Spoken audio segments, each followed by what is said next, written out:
जय जय रघुवीर समर्थ. समर्थ म्हणतात की जीवन जगायचंच आहे तर आनंदाने जगा. समर्थ म्हणतात की एखादं दुःख आहे, एखादं त्रास आहे, एखादं वेदना आहे, संकट आहे, म्हणून आपण रडत बसतो. पण समर्थ म्हणतात की रडत बसल्यामुळे संकट दूर होणार आहेत का, वेदना दूर होणार आहेत का, आपल्या वाटेला जो त्रास आलेला आहे तो त्रास दूर होणार आहे का. समर्थ म्हणतात की ते सर्व काही आपल्याला सहन करावंच लागणार आहे. मग समर्थ म्हणतात की रडत सहन करण्यापेक्षा, समर्थ म्हणतात की ते दुःख, ते त्रास, त्या वेदना, ते संकट रडत सहन करण्यापेक्षा आपण ते हसत सहन केले पाहिजेत, असं समर्थ आपल्याला इथे सांगतात. आणि म्हणून समर्थ म्हणतात की सदैव आपण प्रत्येक गोष्टीला सामोरे हसतच गेलं पाहिजे, असं समर्थ आपल्याला इथे सांगतात. कुठलीही गोष्ट संकटाची किंवा कुठल्याही गोष्टीचा त्रास झाला म्हणून आपण रडलो तर ते संकट काही दूर होणार नाही किंवा संकट काही पळून जाणार नाही. कारण जे काही समोर आपल्या वाढून ठेवलेलं आहे त्याला पूर्णपणे आपल्याला सामोरे जायचंच आहे, असं समर्थ आपल्याला इथे सांगतात. आणि म्हणून समर्थ म्हणतात की रडत सहन करण्यापेक्षा हसत जे काही समोर आहे ते आपण ऍक्सेप्ट केलं पाहिजे, ते आपण स्वीकारलं पाहिजे, त्याला सामोरे गेलं पाहिजे. तरच पुढं कुठंतरी सुखाची वाट आपल्याला मिळणार आहे, तरच कुठंतरी आपल्याला सावली भेटणार आहे, तरच कुठंतरी आपल्याला सुख शांती मिळणार आहे, असं समर्थ आपल्याला इथे सांगतात. आणि म्हणून समर्थ आपल्याला एक बोध देतात. समर्थ म्हणतात की एका गावामध्ये श्रीमंत व्यापारी राहत होता. एका गावात श्रीमंत व्यापारी राहत होता. भरपूर काही त्याच्याकडे इस्टेट होती, गाडी होता, बंगला होता, शेती होती, वाडा होता, भरपूर प्रॉपर्टी होती. आणि त्याच्या घरी एक हिराबाई नावाची एक ताई कामाला होती. हिराबाई नावाची एक ताई कामाला होती. तिचं वय 40 होतं. आणि ती सर्व त्या व्यापाऱ्यांच्या घरात काम करत होती. जे काही काम असेल ती करत होती. धुणी घासायची, भांडी घासायचं, झाडलोट करायची, घरातला स्वयंपाक करायची, स्वच्छता करायची, फरशा पुसून घ्यायची, जे काही काम पडेल ती सर्व काही करायची, झाडांना पाणी घालायची, सर्व पूर्ण आवाराला लोटून घ्यायची. जे काही घरात त्यांनी सांगल ते सर्व काही ती कामं न काही कुरकुर करता ती सर्व काही कामं करायची. पण ती कामं करत असताना नेहमी आनंदानेच करायची. काहीतरी गाणे गुणगुणायची आणि आनंदाने सर्व काही कामं करायची. आणि तिची कामं पण आरशाप्रमाणे स्वच्छ व सुंदर असायची. तिची सर्व कामे मनापासून केलेली, प्रामाणिकपणापासून केलेली आणि आरशाप्रमाणे स्वच्छ व सुंदर आणि नीटनेटकी मन लावून ती काम करत होती. त्या ताईंच्या चेहऱ्यावर, हिराबाईंच्या चेहऱ्यावर मात्र कधीही त्यांच्या चेहऱ्यावर थकलेला आणि सुरकुत्या पडलेला चेहरा त्यांचा कधीच नव्हता. नेहमी त्या हसत खेळत ती सर्व काही कामं करत होते. आणि एक दिवशी मात्र शेजारच्या ताईंनी धाडस करून हिराबाईंना विचारलं. एक दिवशी शेजारच्या ताईंनी धाडस करून हिराबाईंना विचारलं की तुम्ही एवढी सगळी कामं करता, तुमचं वय 40 आहे, मी तुम्हाला रोज येथे कामाला येताना पाहते, रोज तुम्हाला धुणं भांडी करताना पाहते, रोज सर्व आवारा लोटताना पाहते, सर्व बागेतली स्वच्छता करताना पाहते, भांडी धुणं घासताना पाहते, आणि तुम्हाला कंटाळा येत नाही का, तुम्ही एक दिवसही सुट्टी काढत नाही, किती तुम्ही कामं करता. त्यावेळेस त्या ताईंनी हसून त्यांना उत्तर दिले की माझी कहाणी तुम्हाला काय सांगायची, आणि जर कहाणी ऐकायचीच आहे तर ऐका. माझं घर खूप मोठं होतं, राजवाडा शोभेल असं आमचं घर मोठंच्या मोठं होतं. आणि भरपूर काही घरामध्ये वस्तू होत्या, गाडी होती, आम्हाला शेती होती, इस्टेट होती, 4 चाकी गाडी होती, सर्व काही आमचं व्यवस्थित चालू होतं, सोनं होतं, भरपूर आम्ही श्रीमंत होतो. पण एक दिवशी माझे पती आजारी पडले आणि पतींचा दवाखान्यात भरपूर खर्च झाला. त्यांना हृदयाचा त्रास होत होता. त्यांचं ऑपरेशनही झालं. ऑपरेशनला भरपूर पैसा गेला. पैसा सारखं खर्च होऊ लागला. सारखं दवाखान्यात जावं लागत होतं. सारखं मेडिकल मध्ये औषधं आणावं लागत होती. आणि त्यामुळे आम्ही एक एक वस्तू विकत गेलो. एकदा गाडी विकली, एकदा शेती विकली, 2 व्हीलर विकली, जे काही सोनं होतं तेही विकलं. तरीही दवाखान्याला पैसा लागतच होता. पण त्यांची तब्येत काही सुधारलीच नाही. जेवढा खर्च करू तेवढी त्यांची तब्येत बिघडतच गेली. त्यांची तब्येत शेवटपर्यंत सुधारलीच नाही. आणि शेवटचा उपाय म्हणून आम्ही आमचं घरही विकलं. आणि तरीही त्यांना बरं वाटलं नाही. आणि एक दिवशी माझे पती मरण पावले. एक दिवशी माझे पती हे जग सोडून निघून गेले. आणि आमचा संसार सुखाने चालला होता, तो मात्र पूर्णपणे विस्कटून गेला. माझे पती हे जग सोडून निघून गेले आणि आमचा संसार मात्र पूर्णपणे विस्कटून गेला. सगळे उपचार करूनही काहीही फायदा झाला नाही. सगळे उपचार केले, मोठंच्या मोठं घरही विकलं, सगळी इस्टेट संपली. पण मात्र पतिराजांना वाचवण्यात मला कोणत्याही प्रकारचं यश आलं नाही. आणि आमचा मुलगा संदीप, त्यावेळेस त्या ताईंना एक मुलगा होता, त्या म्हणाल्या आमचा मुलगा संदीप त्यावेळेस नुकताच शाळेला जात होता. संदीप हा त्यांचा मुलगा नुकताच शाळेला जात होता. त्याच्याकडे बघून मी माझं मन घट्ट केलं. माझ्या मुलगा संदीपकडे बघून मी माझं मन घट्ट केलं. आणि मी ठरवलं की मिळतील ती कामे करायची आणि कष्टाने या मुलाला मोठं करायचं. स्वबळावर ह्याला संस्कार चांगले करायचे. तोही आणि संदीपही जिद्दीने शिकत गेला.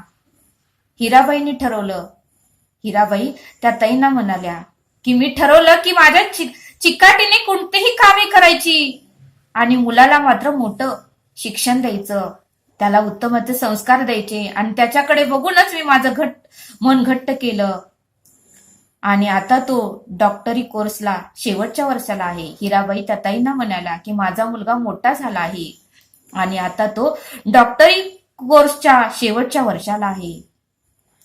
अशी माझी कथा आहे, अशी माझ्या जीवनाची कथा आहे, असं हिराबाईंनी त्या ताईंना सांगितलं.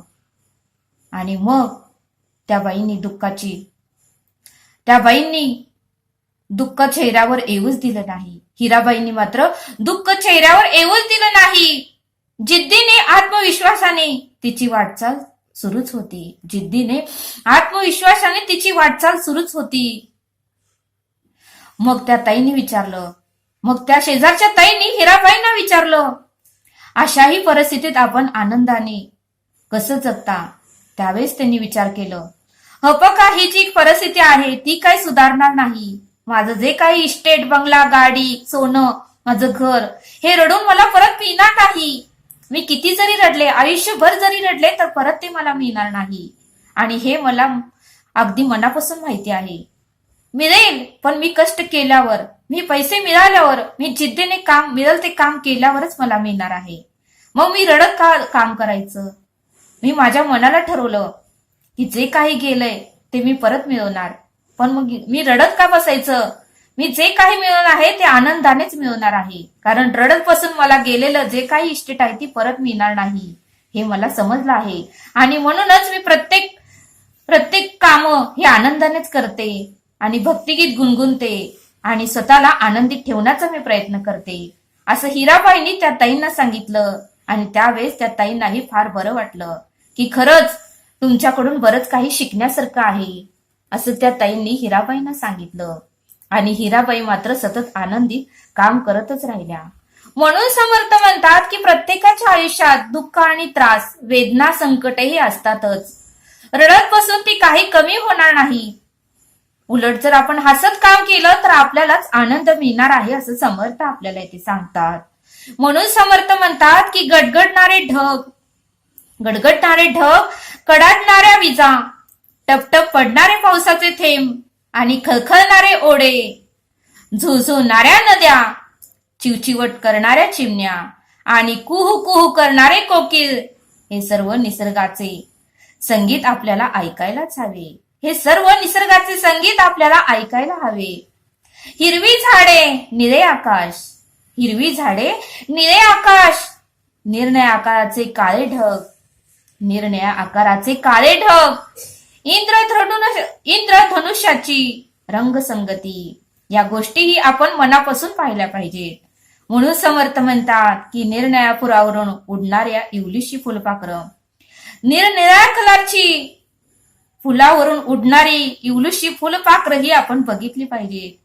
निळ्या आकाशाचे आव्हान, निळ्या आकाशाचे आव्हान स्वीकारून गगन भरारी मारणारे पक्षी आणि दवाचे थेंब, या सगळ्याचा आपण आनंद मुक्तपणे लुटला पाहिजे असं समर्थ आपल्याला ते सांगतात. या निसर्गाकडून तर मनापासून पाहिलं तर खरंच आपणही आनंदित होऊन जातो. कारण निसर्गामध्ये परब्रह्म हा आहे आणि तो परब्रह्म आपल्याशी बोलण्याचा प्रयत्न करतो आणि आपण मात्र त्याच्याकडे दुर्लक्ष करतो असं समर्थ आपल्याला ते सांगतात. समर्थ म्हणतात की झाडाच्या एखाद्या घट्ट अशा फांदीची निवड करून, झाडाची एखाद्या घट्ट अशा फांदीची निवड करून चिमणी आपलं घरटं बांधते. झाडाच्या एखाद्या घट्ट फांदीची निवड करून चिमणी आपलं घरटं बांधते. अरे निरनिळ्या ठिकाणाहून लहान लहान काड्या, निरनिराळ्या ठिकाणाहून लहान लहान काड्या आपल्या नाजूक चोचीने घेऊन येते, आपल्या नाजूक चोचीने ती घेऊन येते आणि आपल्यालाही बांधता येणार नाही. समर्थ म्हणतात की आपल्यालाही बांधता येणार नाही इतकी सुंदर घरटं ती चिमणी बांधते. आपल्यालाही बांधता येणार नाही इतकं सुंदर घरटं ती चिमणी बांधते आणि आत अंडी घालण्यासाठी मऊ मऊ बिछानाही तयार करते. समर्थ म्हणतात की चिमणी आत अंडी घालण्यासाठी मऊ मऊ बिछानाही तयार करते. पण समर्थ म्हणतात की एखादा कठोर हृदयाचा माणूस त्या झाडाकडे जातो आणि ते घरटं मात्र सहजच काढून टाकतो. एखादा कठोर हृदयाचा माणूस त्या झाडाकडे जातो आणि त्या झाडावर असलेलं घरटं त्याला आवडत नाही आणि ते घरटं मात्र तो माणूस सहजच काढून टाकतो.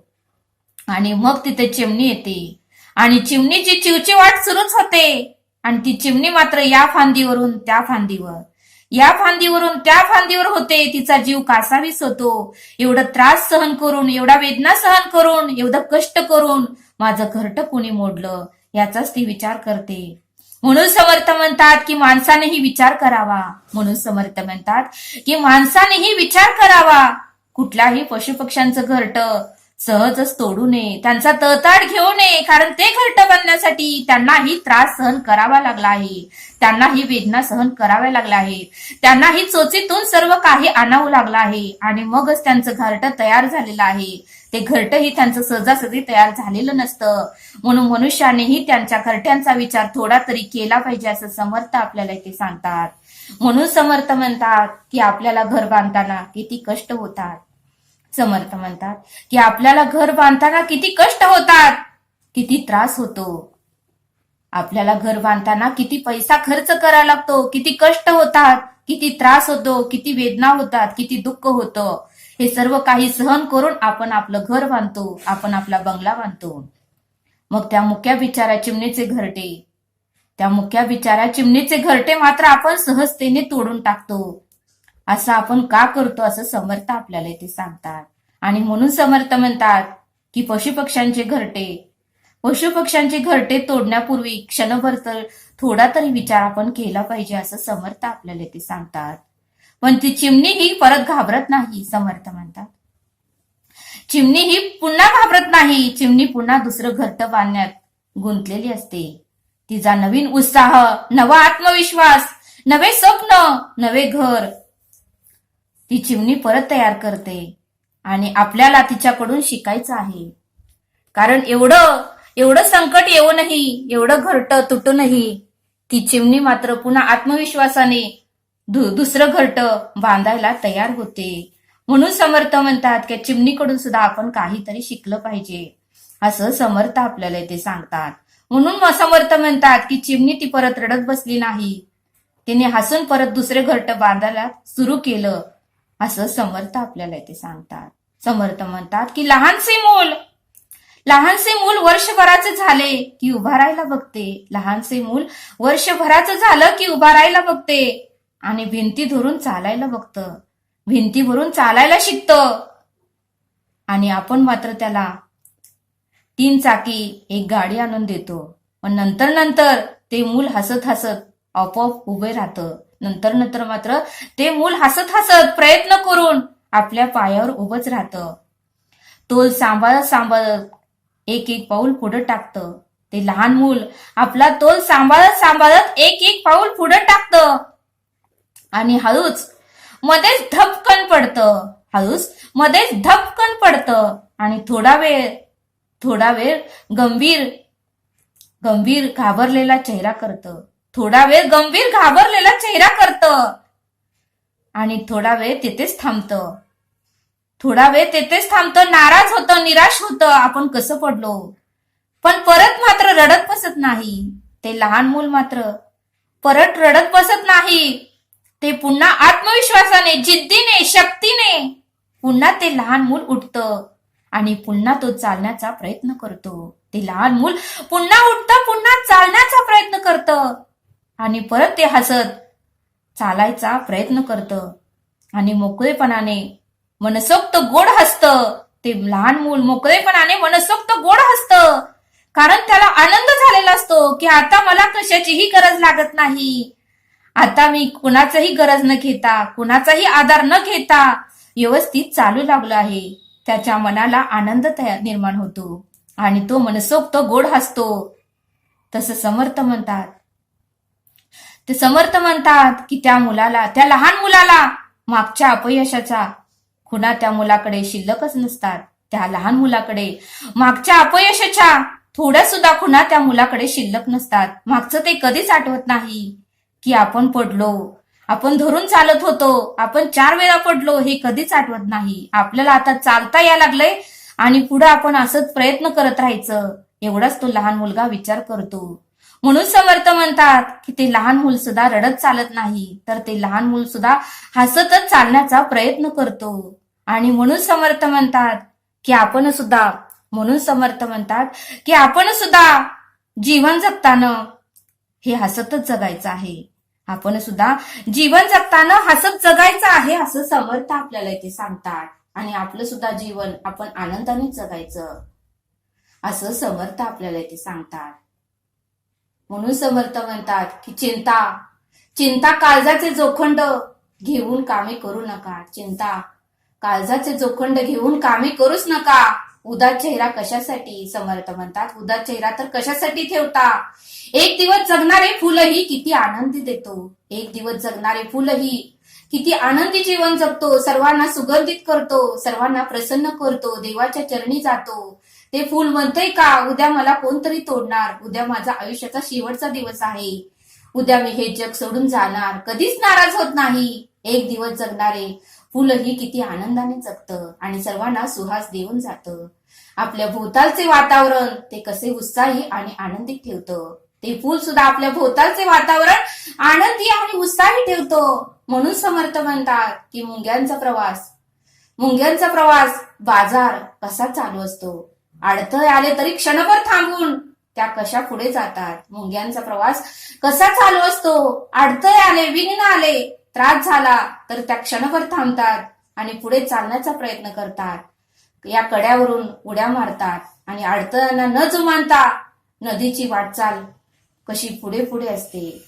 अडथळ्यांना न जुमानता त्यांची वाटचाल पुढे पुढे असते. मग यातूनच आपण काहीतरी शिकलं पाहिजे. या मुंग्यांकडून सुद्धा आपण काहीतरी शिकलं पाहिजे. आणि म्हणून समर्थ म्हणतात की प्रत्येकाला दुःख आहे, प्रत्येकाला वेदना आहे, प्रत्येकाला त्रास आहे, प्रत्येकाला संकट आहे. म्हणून तुम्ही रडत बसू नका, रडत जीवन जगू नका. कारण तुमच्याकडे बघून एखाद्यालाही दुःख व्हावं असा तुमचा चेहरा करू नका. एखाद्याला आपल्याकडे बघून आनंद जगण्याचा परत प्रोत्साहन मिळावा. एखाद्याने विचार केला पाहिजे की ह्याच्याकडे असं काय आहे की हा नेहमी हसत असतो आणि ह्याच्याकडे बघून खरंच मलाही जीवन जगण्याची एक प्रोत्साहन मिळते, एक प्रेरणा मिळते आणि खरंच या व्यक्तीकडे बघून मी ही जगायला शिकलो असं कोणीतरी म्हटलं पाहिजे. असा आपला चेहरा आनंदित ठेवा, हसत राहावा. दुःख हे सगळ्यांनाच आहे, त्याचं भांडवल करू नका आणि आनंदाने जीवन जगा. कारण दुःखानंतर सुख येणारच आहे. म्हणून समर्थ म्हणतात की जगायचंच आहे तर हसत जगा, असं समर्थांनी आपल्याला इथे सांगितलं. समर्थ आपल्याला एक श्लोक सांगतात. जया नावडे नाम त्यायम ज्याची, विकल्पे उठे तर्क त्या नरकचीचे. म्हणून अति आदरे नाम घ्यावे, मुखे बोलता दोष जाती सभावे.